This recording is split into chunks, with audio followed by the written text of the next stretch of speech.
안녕하세요. 오늘 저희가 함께 파헤쳐볼 자료는 2026년 1월 셋째 주 지금 한국 대중문화의 지형도를 한눈에 보여주는 엔터테인먼트 차트 기사입니다. 보내주신 이 기사를 딱 보면요. 지금 사람들이 어떤 영화를 보고 또 어떤 노래를 듣고 어떤 TV 프로그램을 즐겨보는지 이게 숫자로 그냥 명확하게 드러나더라고요. 근데 이 숫자들을 쭉 눌러놓고 보니까 한 가지 질문이 생겼어요. 과연 우리는 모두 비슷한 걸 즐기면서 하나의 거대한 유행 속에 살고 있는 걸까요? 아니면 각자 자기만의 세계에 푹 빠져서 서로 다른 문화를 즐기고 있는 걸까요? 정말 좋은 질문이에요. 오늘 이 차트들이 바로 그 답을 찾는 일종의 실마리가 될 수 있거든요.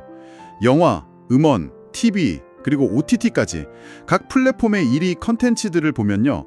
어떤 곳에서는 모두가 한 곳을 바라보고 있는데 또 다른 곳에서는 완전히 자기만의 취향으로 똘똘 뭉쳐 있어요. 이 차이를 비교해보는 게 오늘 분석의 핵심이 될 것 같습니다. 마치 문화 소비의 지도를 그리는 작업 같네요. 문화 소비의 지도라 멋진 표현이네요. 그럼 그 지도의 첫 번째 지역, 극장가부터 한번 살펴볼까요? 영화 박스오피스 1위는 한국 영화 만약의 우리입니다. 주말 동안에만 31만 명 넘게 봤고요. 누적 관객은 벌써 157만 명을 돌파했대요. 근데 사실 제가 놀란 건 2위가 바로 아바타, 불과 쟤라는 잠이었어요. 저런 거대한 할리우드 블록버스터 옆에서 어떻게 이렇게 오랫동안 1위를 지킬 수 있는 거죠? 보통 이런 잔잔한 로맨스 영화는 초반에 반짝하고 내려오지 않나요? 그렇죠. 그렇통은 그게 정석이죠. 이 영화는 작년 연말에 개봉해서 벌써 한 달이 다 되어가는데도 정상을 지키고 있잖아요. 기사에서도 꾸준한 입소문 덕분이라고 표현했는데 여기서 중요한 건 왜 이 영화의 입소문이 그 아바타의 물량 공세를 이길 만큼 강력했냐는 거예요. 제 생각엔 이건 발련의 기쁨과 관련이 있는 것 같아요.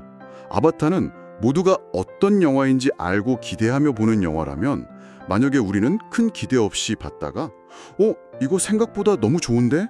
하고 주변에 적극적으로 추천하게 되는 그런 영화인 거죠. 아, 내가 찾아낸 보석 같은 영화.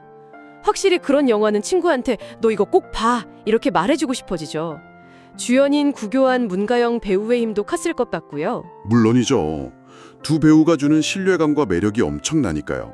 하지만 핵심은 관객들이 영화를 보고 난 뒤에 계속해서 이야기를 나누고 싶게 만든다는 점이에요. 만약에 나라면 어땠을까 하고 자기 삶에 빗대어 생각하게 만드는 힘. 그게 바로 SNS와 커뮤니티를 통해 자발적으로 퍼져나가는 입소문의 진짜 동력이라고 봐요. 거대한 스케일이 아니라 아주 내밀한 공감대가 이긴 싸움인 셈이죠. 스케일 대신 공감대라. 그러고 보니 3위부터 5위까지도 신의 약단, 애니메이션 신비 아파트, 하트맨으로 장르가 정말 제각각이네요. 할리우드 대적, 한국 로맨스, 종교 영화, 애니메이션까지. 정말 다채로운데요. 맞아요. 바로 그게 현재 극장가의 또 다른 특징이에요. 하나의 영화가 80, 90%를 독식하는 시대는 확실히 지났어요. 관객들의 취향이 그만큼 세분화되었고 각자의 취향에 맞는 영화를 적극적으로 찾아보는 거죠. 그러니까 영화 시장은 만약에 우리라는 하나의 큰 공감대를 중심으로 모두가 모이기도 하지만 동시에 각자의 취향이라는 작은 방으로 흩어지기도 하는 아주 흥미로운 공간이 된 거예요. 재미있을 것 같아요. 이번엔 음원 차트인데 여기서부터는 분위기가 확 달라지는 것 같아요. 완전히 다른 세상이 펼쳐지죠. 지니뮤직 주간 차트 1위는 화사의 굿바이인데 이게 무려 8주 연속 1위예요. 2달 동안 정상을 지켰다는 건데 요즘처럼 신곡이 쏟아지는 시장에서 이게 가능한 일인가요? 8주 연속 1위는 단순히 화사라는 가수가 대단하다는 걸 넘어서요. 우리가 음악을 듣는 방식이 완전히 바뀌었다는 증거예요. 예전처럼 CD나 앨범 전체를 듣는 게 아니라 스트리밍 시대에는 내 플레이리스트라는 일종의 안전지대가 생겼거든요. 한번 이 안에 들어온 노래는 좀처럼 빼질 않는 거죠. 다른 신곡이 나와도 일단 내 최애곡들은 계속 반복해서 듣는 거예요. 화사의 굿굿바이가 바로 수많은 사람들의 안전지대에 들어간 데 성공한 거고요. 아, 제 플레이리스트만 봐도 그래요. 몇 달째 똑같은 노래들이 상위권을 차지하고 있거든요. 새로운 노래를 추가하기만 해도 기존의 노래를 밀어내진 않는 것 같아요. 2위인 우지의 드라우닝이나 3위의 다비치의 타임캡슐도 오랫동안 사랑받는 곡들이라고 하니 정말 한번 빠지면 오래 듣는 패턴이 굳어진 거네요. 그렇죠. 그런데 이 견고한 안전지대를 뚫고 4위에 불쑥 나타난 존재가 정말 흥미로워요. 넷플릭스 애니메이션 K-팝 데몬 헌터스의 가상 걸그룹 헌트릭스가 부른 골든이거든요. 맞아요. 저 이거 보고 깜짝 놀랐어요. 실제 가수도 아닌데 어떻게 이렇게 높은 순위에 오를 수 있는 거죠? 그냥 애니메이션 팬들만 듣는 게 아니라는 거잖아요. 노래 자체를 너무 잘 만들었더라고요. 편견을 가질 수가 없게끔요. 이건 이제 음악의 인기가 아티스트의 실존 여부를 떠나서 그 음악이 속한 세계관의 힘에 좌우된다는 걸 보여주는 상징적인 사건이에요. 사람들은 단순히 노래만 듣는 게 아니라 K-POP 데몬 헌터스라는 이야기와 그 속의 캐릭터에 몰입하면서 음악을 소비하는 거죠. 음악이 그 세계관을 즐기는 또 하나의 방식이 된 거예요. 와, 노래를 들으면서 애니메이션의 한 장면이나 캐릭터의 서사를 떠올리게 되는 거군요.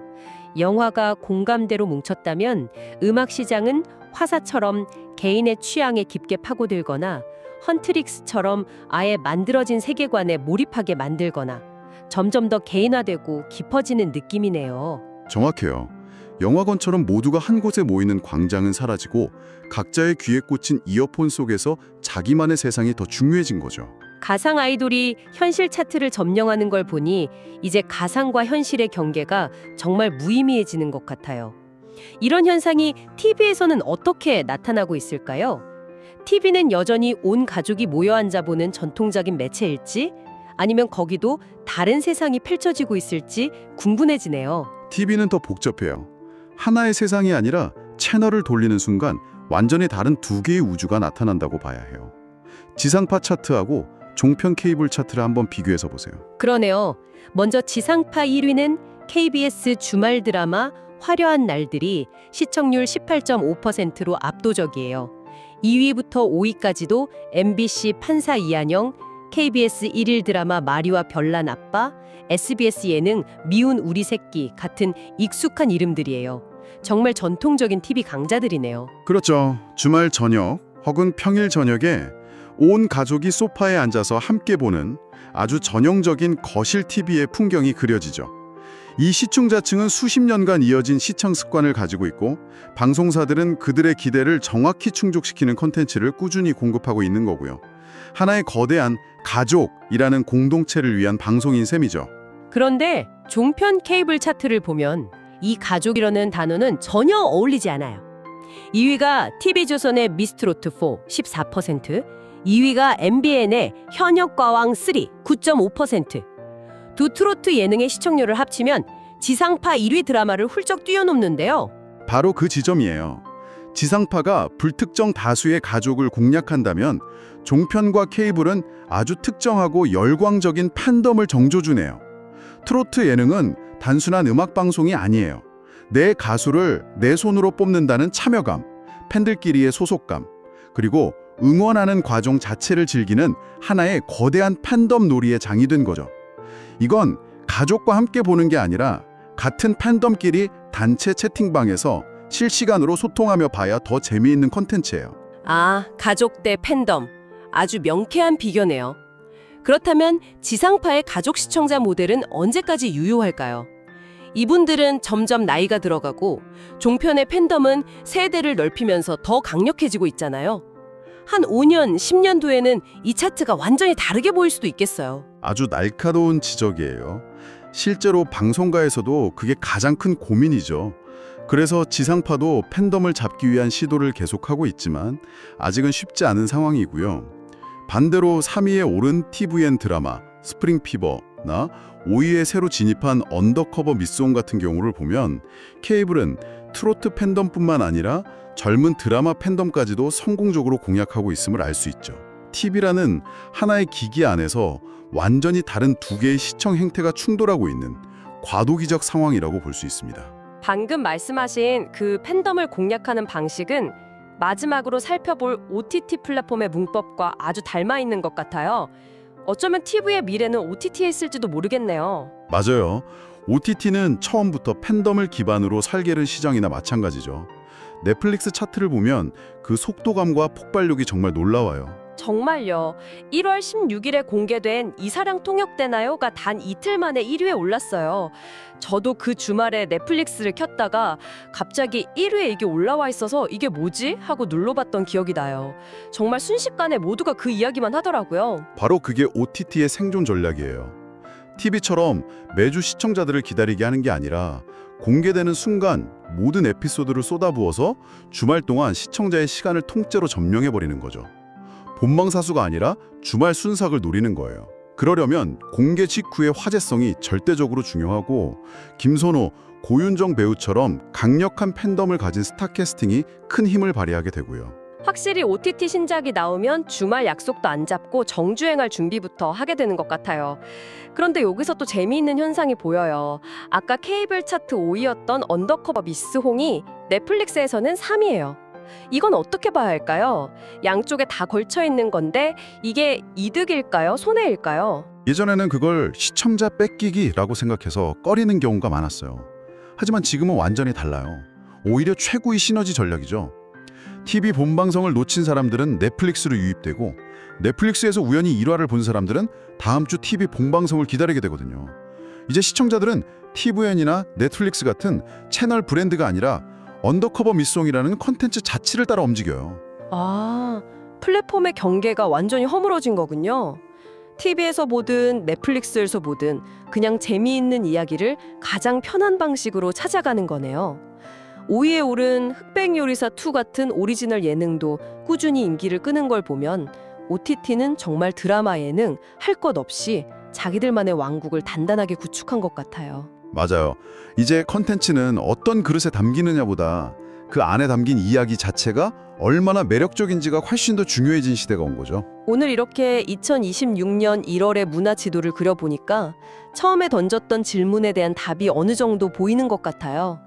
영화관에서는 만약에 우리처럼 모두가 함께 이야기하는 큰 광장이 아직 남아있지만 음원 시장에서는 각자의 플레이리스트라는 아주 개인적인 방으로 모두 흩어졌고요. TV는 가족 거실과 팬덤 채팅방이라는 두 개의 세계가 공존하고 있고 OTT는 아예 처음부터 팬덤들의 취향을 저격하며 빠르게 그들의 시간을 점령하고 있네요. 네, 우리가 어디서 무엇을 즐기느냐에 따라 전혀 다른 문화적 경험을 하고 있다는 게 명확하게 드러나죠. 정말 우리가 무심코 즐기는 컨텐츠들 속에 이렇게나 다른 흐름과 전략이 숨어 있었다는 게 놀랍네요. 오늘 정말 흥미로운 분석이었습니다. 여기서 마지막으로 한 가지 생각해 볼 만한 질문을 던져보고 싶어요. 오늘 우리는 영화, 음악, TV, OTT라는 각기 다른 그릇에 담긴 인기 콘텐츠들을 살펴봤잖아요. 그렇다면 청취자 당신의 시간을 가장 많이 차지하는 그릇은 무엇인가요? 그리고 그 그릇에 주로 어떤 종류의 이야기를 채우고 계신가요? 어쩌면 당신이 가장 즐겨 찾는 그 플랫폼과 콘텐츠가 지금 당신의 관심사와 삶의 방식을 보여주는 가장 솔직한 거울일지도 모릅니다.